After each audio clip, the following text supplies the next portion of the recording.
I see. Costly luxury kitchen design mistakes in 2026. I've segmented it this way. We're talking about 5 mistakes, and then we're going to talk about how to solve those 5 mistakes. And after we do that, I'm going to give you 5 different upgrades to separate your kitchen from everybody else in this webinar, your neighbors, whoever. So let's get started, okay? Because I don't want you to have a kitchen like this. That's a slide out hood. It only extends 18 inches. The front burners you cook on is 23. That's not a good setup. And neither is the over the range microwave that goes with the range. That's only 16 inches deep.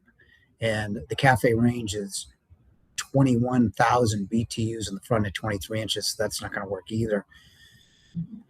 And this one I really like. I really like the way they set up this kitchen. The black accents, the black chairs.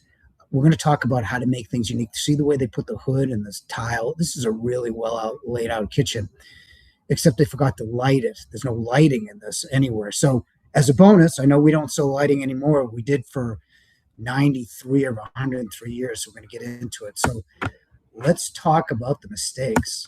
Number one, you could probably think of the first two.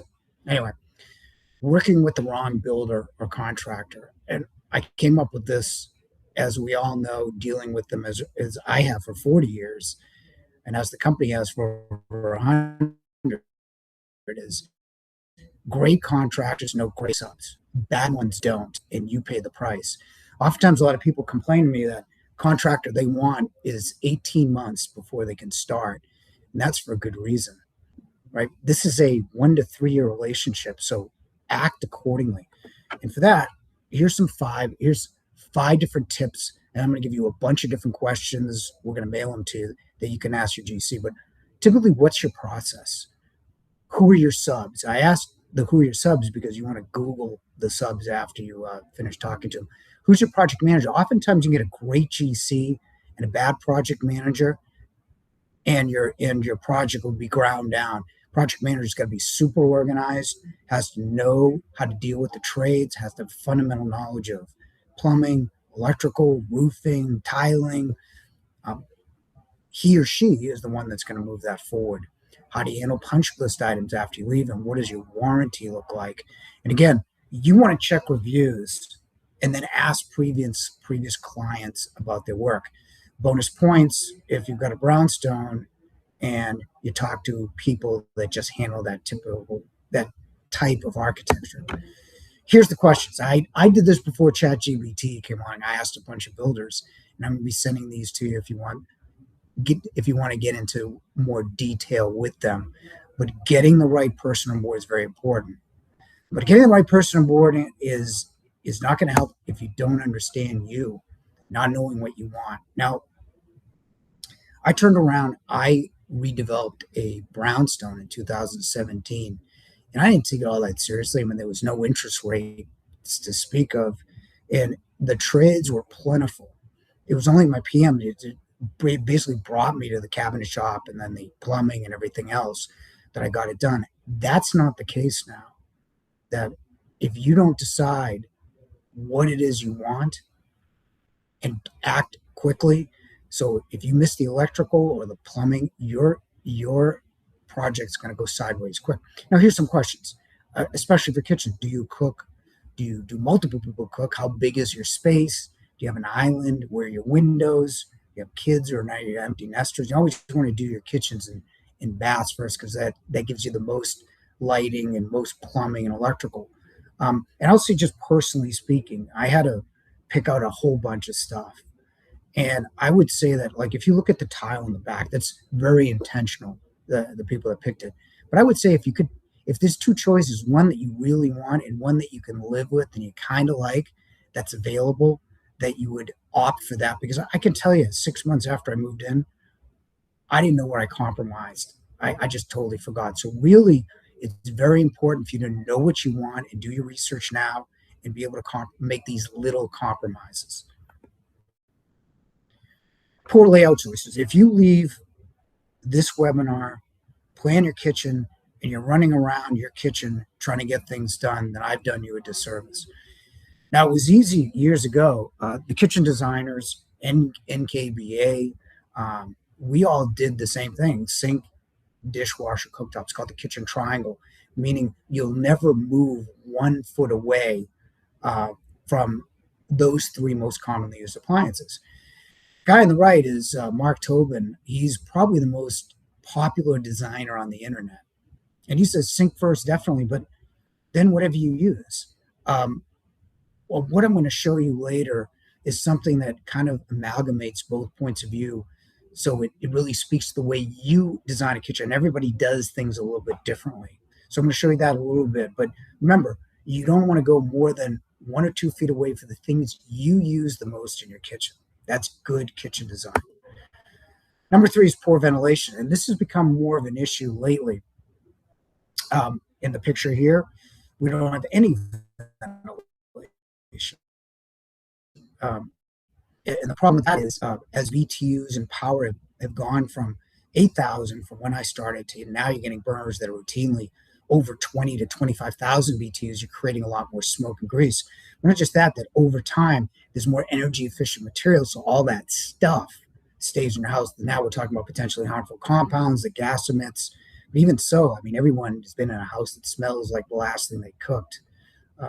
And good ventilation will stop that. And we'll show you what good vents look like. Because if you take a look at the first two examples I had in the webinar, most of what you buy can't handle the stuff that if you really cook.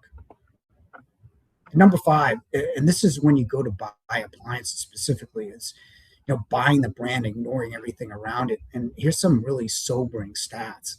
We're just in really Massachusetts, southern New Hampshire, and Rhode Island. So typically most of what we do is service and install. We did 33,190 service calls last year. So whether you're buying, heating systems, HVACs, appliances, it's important to know who's going to back that, especially because things break. And I would say that the appliance decision is almost like the tiling you pick. I would almost choose the second best appliance with the better available service versus your first choice. Also, installation is kind of a hassle as well. You need to know you get good installers, obviously who fixes it. And then you're going to light it wrong, which is amazing to me because when I first started selling LED recessed, they were about $250 per light. Now they're about $10 to $12, and people still get it wrong. I could say that if you gave me $500, I can light your kitchen like Christmas.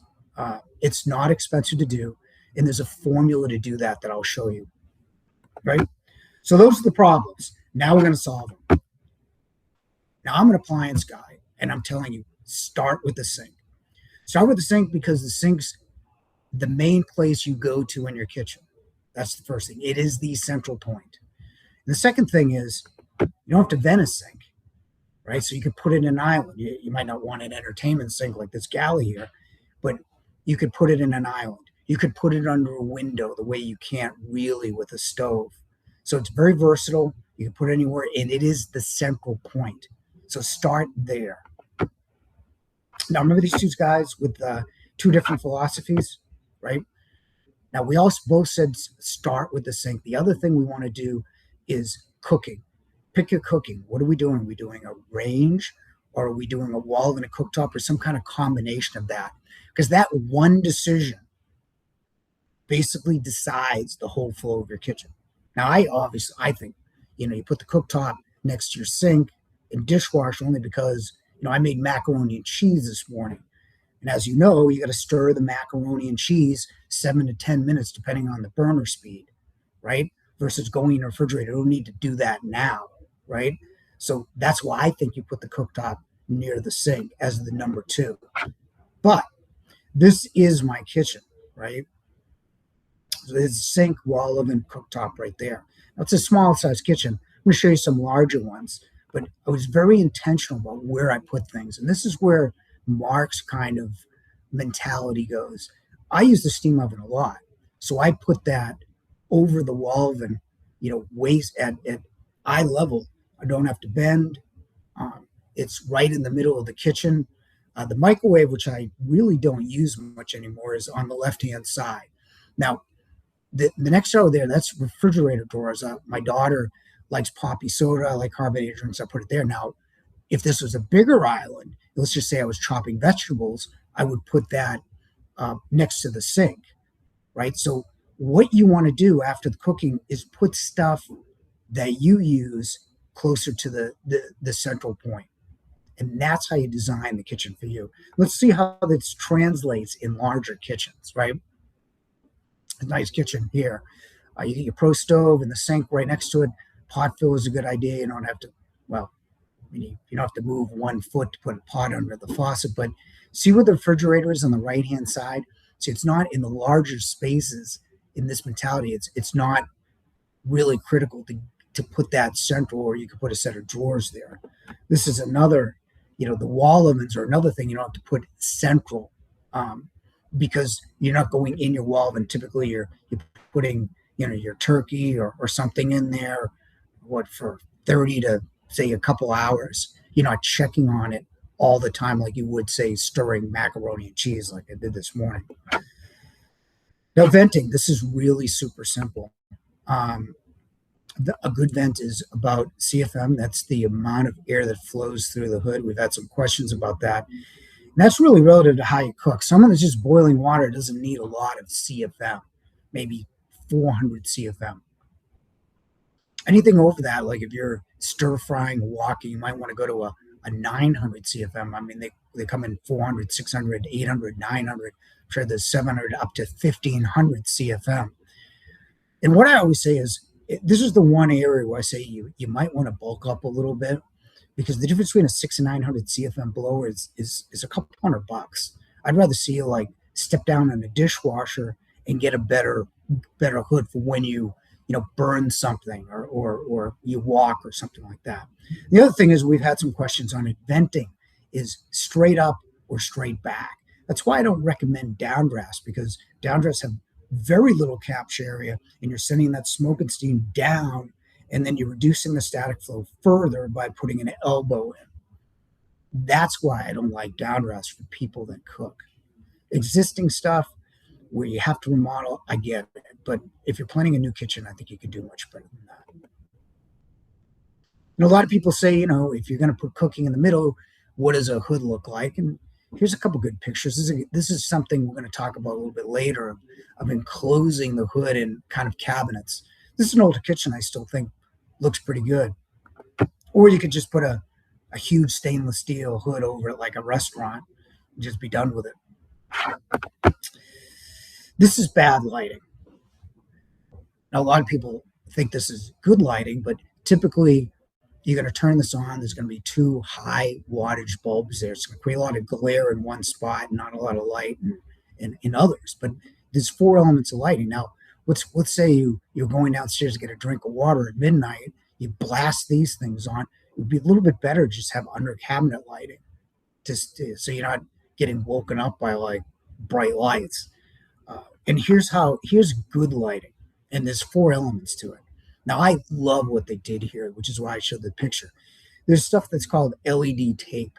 I love it for the outside. I love it for the inside. It's super cheap to put in. You put it under all your cabinets like they did here. They put it under the cabinets. I would have put it, instead of putting the recessed in the glass cabinets, put it around there so you get a much more even light.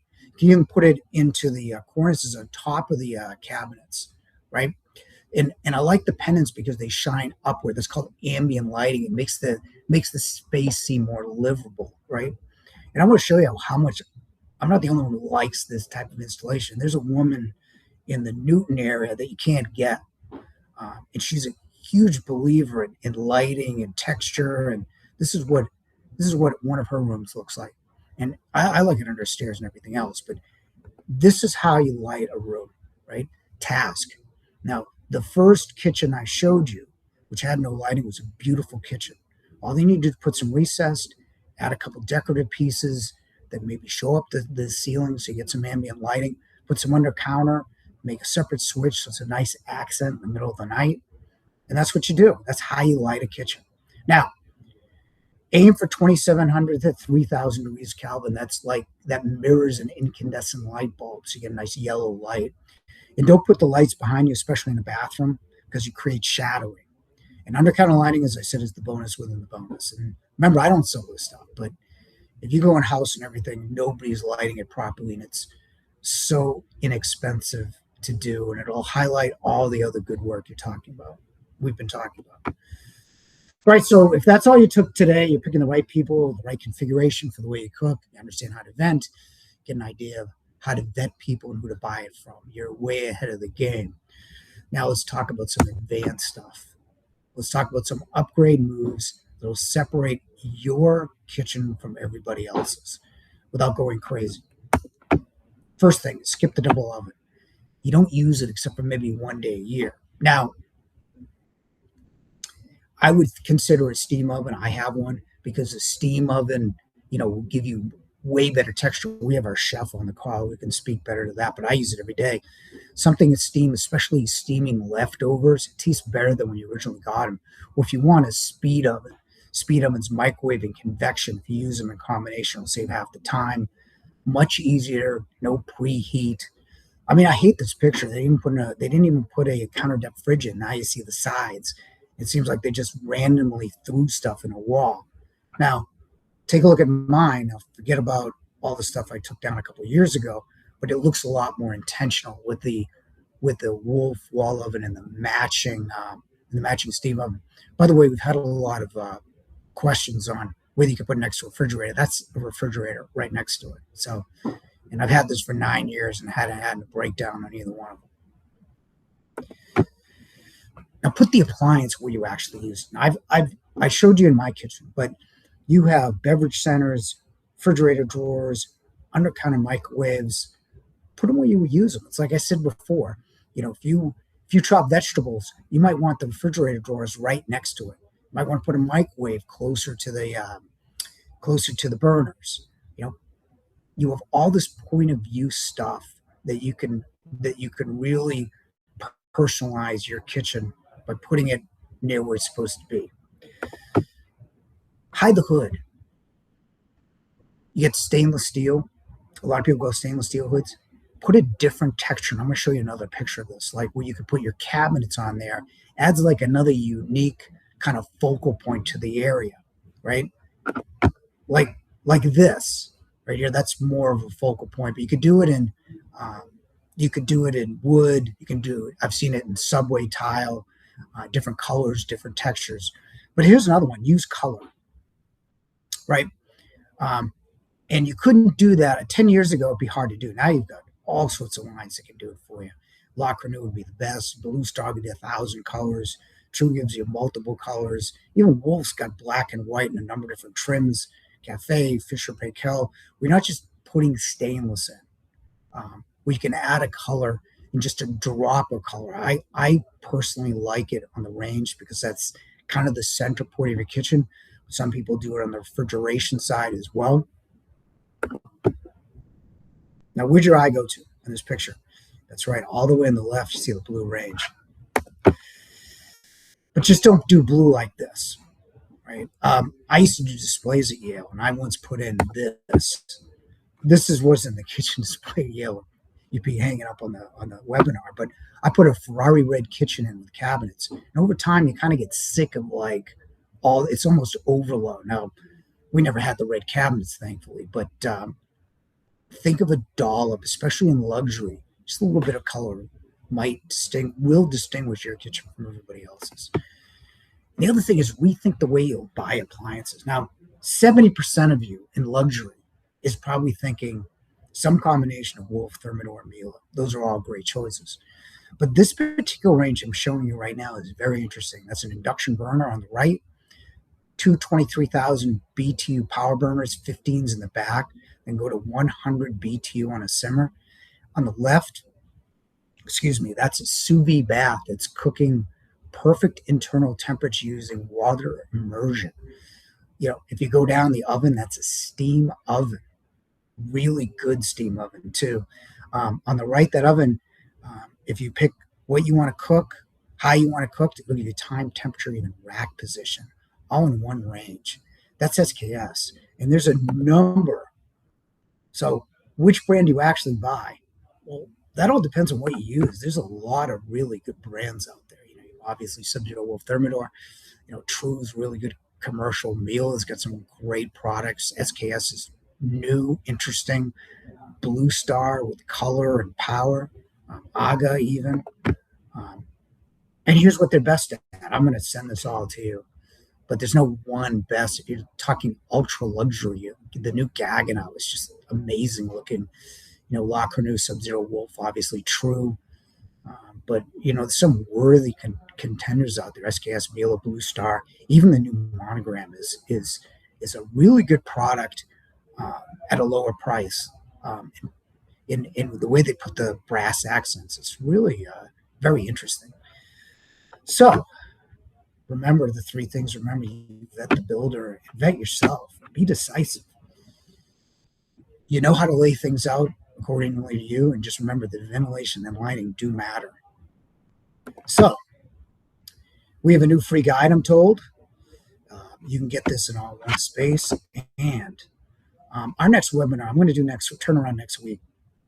We have so few good weekends here in New England that I don't want to see anyone shop on tax weekend. I'm going to show you to save way more than 6.25% and have that weekend. You only get 4 left before back to school. So that's July 30th. And then the webinar after that, we're going to go into brands. What brand should you buy for the way you cook?